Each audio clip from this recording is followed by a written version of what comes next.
दोस्तों, क्या आपने कभी गांव के उस कुएं के बारे में सुना है जिसके पास से कोई भी अंधेरे के बाद नहीं गुजरता, जिसके पानी में चांदनी रातों में सिर्फ आपका ही नहीं बल्कि कोई और भी झांकता है? आज की 2 घंटे की इस लंबी डरावनी यात्रा में हम आपको ले चलेंगे एक ऐसी ही जगह पर, राजस्थान के एक सुनसान गांव चूलिया में, जहां एक कुआं सिर्फ पानी नहीं बल्कि एक सदियों पुराना रहस्य समेटे हुए है। तो तैयार हो जाइए, अपने कमरे की लाइट जला लीजिए या शायद बुझा दीजिए, क्योंकि आज हम बात करेंगे उस कुएं की जिसमें दफन था शैतान। बात साल 2018 की है। विक्रम नाम का एक युवक जो मुंबई में एक मल्टीनेशनल कंपनी में नौकरी करता था, अपनी दादी से मिलने गांव आया। बचपन में वो हर गर्मियों में यहां आता था, लेकिन पिछले 10 सालों से उसका गांव आना नहीं हुआ था।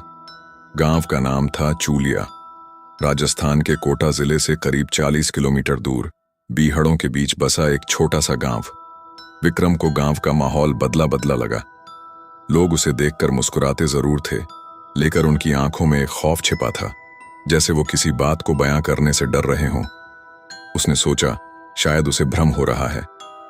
शाम को उसकी दादी ने उसे खाना परोसा तो उसने पूछ ही लिया, दादी बनकर, बेटा, गांव में एक बात याद रखना, सूरज ढलने के बाद घर से बाहर नहीं निकलना, और हां, उस पुराने कुएं की तरफ कभी मत जाना जो गांव के बाहर खंडहर में है। विक्रम हंस दिया। उसने कहा, दादी, अब वो जमाना गया, कोई बाग नहीं रहे, डरने की क्या बात है। लेकिन दादी का चेहरा पत्थर जैसा सख्त हो गया। उस रात विक्रम को नींद नहीं आ रही थी। उसने सोचा क्यों ना एक रात्रि भ्रमण पर निकला जाए। वो धीरे से उठा और बिना किसी को बताए गांव की ओर निकल गया। चांदनी रात थी, लेकिन बादलों के कारण रुक रुक कर अंधेरा छा जाता था। विक्रम गांव के बाहर निकल आया। सामने एक पुराना खंडहर और उसके बगल में वो कुआं था। कुएं के चारों ओर बबूल के पेड़ थे। हवा चलते ही पेड़ों से सनसनाहट की आवाज आ रही थी, मानो कोई रो रहा हो। विक्रम ने कुएं के पास जाकर अंदर झांका। पानी बिल्कुल काला था। उसे लगा जैसे पानी में कोई हलचल हुई हो। उसने सोचा शायद कोई मेंढक या सांप होगा, लेकिन तभी उसे कुएं के अंदर से एक आवाज सुनाई दी, बिल्कुल धीमी, किसी बच्चे के रोने जैसी। कौन है? विक्रम ने हकलाते हुए पूछा।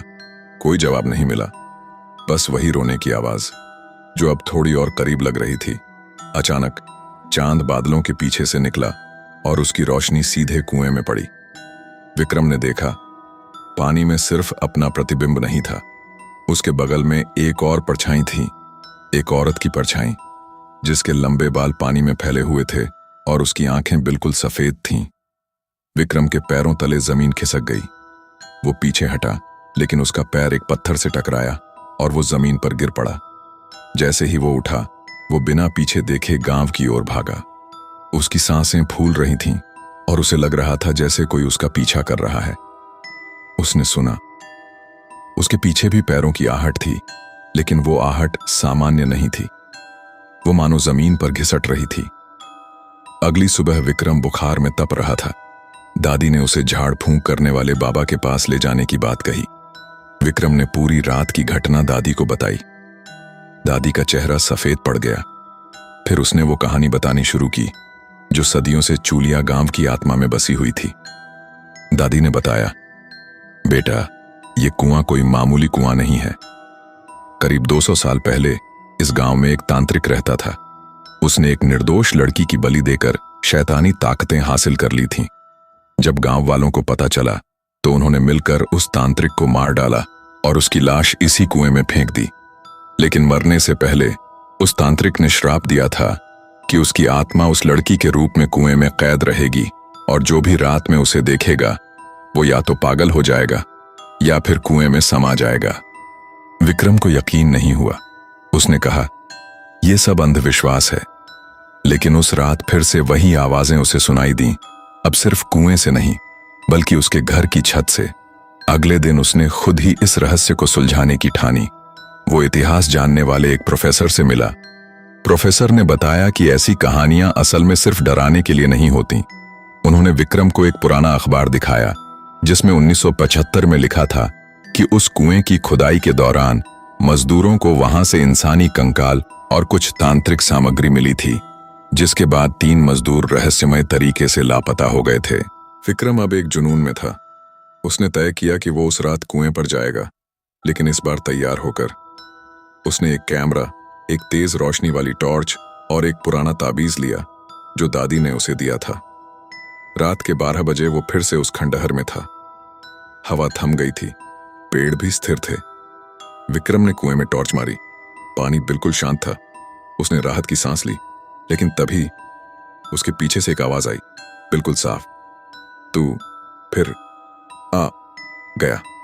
विक्रम घूमा तो सामने वही औरत खड़ी थी। उसके बालों से पानी टपक रहा था और उसके मुंह से काला धुआं निकल रहा था। उसने अपने हाथ विक्रम की तरफ बढ़ाए। विक्रम ने वो ताबीज उसकी तरफ कर दिया।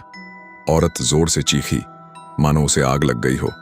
विक्रम ने मौका देखकर वहां से भागने की कोशिश की, लेकिन उसकी आत्मा ने उसे जकड़ लिया था। उसे लगा जैसे कोई अदृश्य शक्ति उसे कुएं की तरफ खींच रही है। तभी दूर से मंदिर की घंटी बजी। सुबह के 4 बज रहे थे। जैसे ही घंटी बजी, वो आत्मा कमजोर पड़ी और चीखती हुई कुएं में वापस समा गई। विक्रम जमीन पर गिर गया, बेहोश। अगली सुबह गांव वालों ने विक्रम को कुएं से कुछ ही दूरी पर बेहोश पाया। उसके बाल एक रात में सफेद हो गए थे। वो 3 दिन तक बेहोश रहा और जब होश आया तो उसकी आवाज चली गई थी। डॉक्टरों ने इसे सदमा बताया, लेकिन विक्रम जानता था कि उसने क्या देखा था। विक्रम ने अपनी डायरी में लिखा, चूलिया का कुआं सिर्फ एक कुआं नहीं है। ये उन लोगों की आवाजों का मुंह है जिन्हें इंसाफ नहीं मिला। ये शैतान की आंख है जो रात होते ही खुल जाती है। आज विक्रम ठीक है, लेकिन वो दोबारा कभी चूलिया नहीं लौटा। और आप अगर कभी रात में किसी सुनसान कुएं के पास से गुजरें तो उसमें मत झांकिएगा, क्योंकि हो सकता है पानी में सिर्फ आपका चेहरा ना हो, बल्कि कोई आपको देखकर मुस्कुरा रहा हो। अगर ये कहानी आपको डराने में कामयाब रही तो इस वीडियो को लाइक करें और उन दोस्तों को शेयर करें जो अकेले सोने की हिम्मत रखते हैं।